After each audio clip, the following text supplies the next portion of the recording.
Hello friends, welcome to my YouTube channel. आपण या अगोदर काय बघितलेले आहेत? Ionic bonds, covalent bond, coordinate bond हे तीन टाइप्स बघितले आपण केमिकल बॉन्ड्सचे. त्याच्यानंतर आपण आज स्टार्ट करतोय मेटॅलिक बॉन्ड.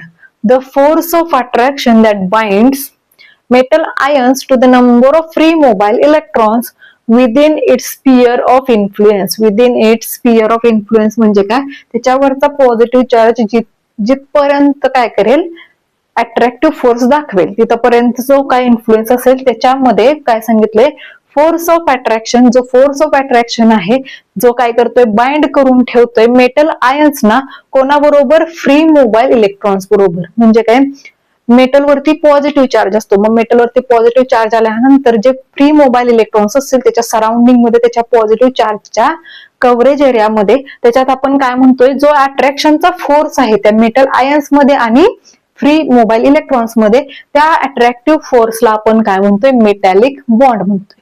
ठीक आहे. हा मेटॅलिक बॉन्ड आहे तो काय आहे? नॉन डिरेक्शनल आहे. ते सगळ्या डिरेक्शन्सने अप्लाय होऊ शकतो, म्हणून त्याला म्हटलंय नॉन डिरेक्शनल. त्याच्यानंतर strength depends on the number of charges present on metal ion and its size. कशावरती डिपेंड आहे? मेटल वरती किती चार्ज आहे, म्हणजे 2+ आहे, 3+ आहे, 4+ आहे. जेवढा जास्त चार्ज तेवढा तो काय करणार आहे? इलेक्ट्रॉन्सला स्वतःकडे जास्त अट्रॅक्ट करून घेईल. आणि त्याच्यानंतर काय म्हणलंय? And its size. ठीक आहे. यालाच आपण काय म्हणतो? न्यूक्लिअर चार्ज म्हणतो किंवा झेड इफेक्टिव्ह चार्ज म्हणतो.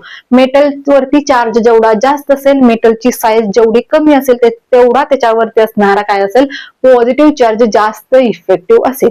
मग आपण काय सांगतोय, ही जी स्ट्रेंथ आहे कोणाची? मेटॅलिक बॉन्डची जी स्ट्रेंथ आहे ती कशावरती डिपेंड आहे? Number of charges present on metal ion. Metal ion वरती जे चार्जेस प्रेझेंट आहेत, 2+ आहे, 3+ आहे, 4+ आहे, त्याच्यावरती, आणि त्या मेटल आयनच्या साईज वरती. साईज जेवढी कमी असेल तेवढा मेटॅलिक बॉन्डचा जो फोर्स आहे अट्रॅक्शनचा, तो काय असणार आहे? जास्त स्ट्रॉंग असणार आहे. Sea of mobile electrons and in it metal ions. आता हे असं कन्सिडर केलेलं आहे की एक सी आहे, एक समुद्र आहे. कशाचा? फ्री मोबाईल आयन्सचा. फ्री मोबाईल काय आहेत? फ्री मोबाईल काय आहेत? इलेक्ट्रॉन्स आहेत. त्यांचा एक मोठा पाण्यासारखा साठा आहे आणि त्याच्यामध्ये काय आहेत? मेटल आयन सस्पेंडेड आहेत, असं आपण या कन्सेप्टला कन्सिडर करू शकतो. मग फ्री इलेक्ट्रॉन्स आहेत, त्याच्यामुळे आपण काय सांगतो, हे जे फ्री इलेक्ट्रॉन्स आहेत ते काय करतात? मेटॅलिक प्रॉपर्टीज आहेत त्या एक्सप्लेन करतात. म्हणजे काय? मेटलच्या ठराविक काय असतात? प्रॉपर्टीज असतात. त्याला लस्टर असतं, शाईन असतं. त्याच्या काय प्रॉपर्टी असतील, त्या प्रॉपर्टी कशामुळे येतात मेटल्स मध्ये? तर कशामुळे येतात? त्या असणाऱ्या फ्री इलेक्ट्रॉन्समुळे. फ्री मोबाईल इलेक्ट्रॉन्स म्हणलेलं आहे. आपल्याला माहिती आहे मेटल्स काय असतात? गुड कंडक्टर ऑफ इलेक्ट्रिसिटी आणि हीट पण असतात. ठीक आहे. हीट आणि इलेक्ट्रिसिटीचे कंडक्टर्स असतात. प्लस आपल्याला माहिती आहे प्रत्येक टाईपच्या मेटलवरती वेगवेगळ्या टाईपचं लस्टर असतं, एक चकाकी असते. मग ते कशामुळे येते? तर फ्री मोबाईल इलेक्ट्रॉन्समुळे येते. ठीक आहे. त्याच्यानंतर बघा एक्झाम्पल काय आहे? Crystal structure of sodium, magnesium, aluminium. म्हणजे काय? सोडियमचं क्रिस्टल स्ट्रक्चर असेल, मॅग्नेशियमचं असेल, अल्युमिनियमचं असेल. हे जे क्रिस्टल स्ट्रक्चर असेल त्याच्यात काय असतील? त्या सोडियमचे आयन्स असतील आणि त्याच्या भोवती सराउंडिंगला काय असतील? इलेक्ट्रॉन्स प्रेझेंट असतील. To form metallic bond. Metallic bond form करायसाठी काय आहे? त्या कंडिशन्स आहेत. पहिली कंडिशन बघा काय आहे? Ionization energy of atom should be low. Ionization energy काय असली पाहिजे? ऍटमची कमी असली पाहिजे. कोणत्या ऍटमची? मेटॅलिक ऍटम जे असतील त्यांची. ऍटम कोणता? सोडियम. मेटॅलिक ऍटम आहे, मेटल असलेला त्याचा ऍटम आहे, म्हणून त्याला म्हणतो आपण मेटॅलिक ऍटम. जर Na+ लिहिला तर आपण त्याला काय म्हणतो? सोडियम आयन म्हणतो. हे जे ऍटम्स आहेत त्या ऍटम्सची आयोनायझेशन एनर्जी काय असली पाहिजे? कमी असली पाहिजे. आयोनायझेशन एनर्जी काय असली पाहिजे? कमी असली पाहिजे. आता हा पॉइंट का आहे? तर आयोनायझेशन एनर्जी जेव्हा कमी असेल तेव्हा कमी एनर्जी ऍक्सेप्ट करून किंवा ऍब्सॉर्ब करून ते काय करतील? इलेक्ट्रॉन्स बाहेर काढून टाकतील. म्हणजेच आपण काय लिहितो? Na लिहिला असेल तर आपल्याला जर Na+ बनवायचं असेल तर त्याच्यातून एक इलेक्ट्रॉन काय करावा लागेल? काढून टाकावा लागेल. म्हणजेच हे काय आहे? Ionization energy. Na चा Na+ झाला, सोडियम पासून सोडियम आयन तयार झाला, मग त्याच्यासाठी लागणारी एनर्जी काय असते? आयोनायझेशन एनर्जी असते. मग ती जेवढी कमी असेल तेवढ्या पटकन तो ऍटम काय करेल? त्याच्यापासून आयन फॉर्म करेल. ठीक आहे. त्याच्यानंतर बघा, number of empty orbitals in metal should be more than valence electrons. Valence electrons पेक्षा त्याच्याकडे असणाऱ्या एम्प्टी ऑर्बिटल्स काय असल्या पाहिजेत? जास्त असल्या पाहिजेत.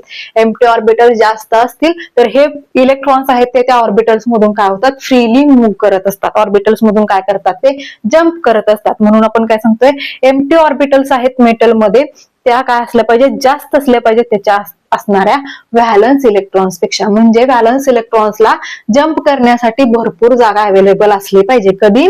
कशासाठी? मेटॅलिक बॉन्ड फॉर्म करण्यासाठी. नेक्स्ट पॉईंट बघा, electronegativity of metal should be low. Electronegativity म्हणजे काय? स्वतःकडे इलेक्ट्रॉन खेचून घेण्याची जी पॉवर असेल त्याला आपण काय म्हणतो? इलेक्ट्रोनिगेटिव्हिटी म्हणतो. जर सोडियमची इलेक्ट्रोनिगेटिव्हिटी जास्त असेल तर तो इलेक्ट्रॉन स्वतःकडचा बाहेर काढून टाकणार नाही. इलेक्ट्रॉन त्याला हवेसे वाटणार. इलेक्ट्रॉन तो स्वतःमधून कमी करणार नाही जर इलेक्ट्रोनिगेटिव्हिटी काय असेल? जास्त असेल तर. पण इलेक्ट्रोनिगेटिव्हिटी आपल्याला काय पाहिजे म्हणतोय? म्हणून आपण लो असेल. जेवढी इलेक्ट्रोनिगेटिव्हिटी कमी असेल तेवढं तो इलेक्ट्रॉन काय करेल? स्वतःमधून पटकन बाहेर काढून टाकेल. तर हा काय होता? मेटॅलिक बॉन्ड, जो आपण काय सांगतोय? फोर्स ऑफ अट्रॅक्शन आहे, जो बाइंड करून ठेवतो मेटल आयन्सला आणि त्याच्या सराउंडिंगला असलेल्या इलेक्ट्रॉन्सला. ठीक आहे, त्याला आपण म्हणलो मेटॅलिक बॉन्ड. नेक्स्ट व्हिडिओमध्ये आपण बघणार आहे हायड्रोजन बॉन्ड. लास्ट टाइप आहे केमिकल बॉन्डचा, जो आहे हायड्रोजन बॉन्ड. भेटूयात आपण नेक्स्ट व्हिडिओमध्ये हायड्रोजन बॉन्ड पाहण्यासाठी. व्हिडिओ आवडला असेल तर लाईक करा, चॅनलला सबस्क्राईब करा आणि तुमच्या फ्रेंड्स बरोबर शेअर पण करा. थँक्यू.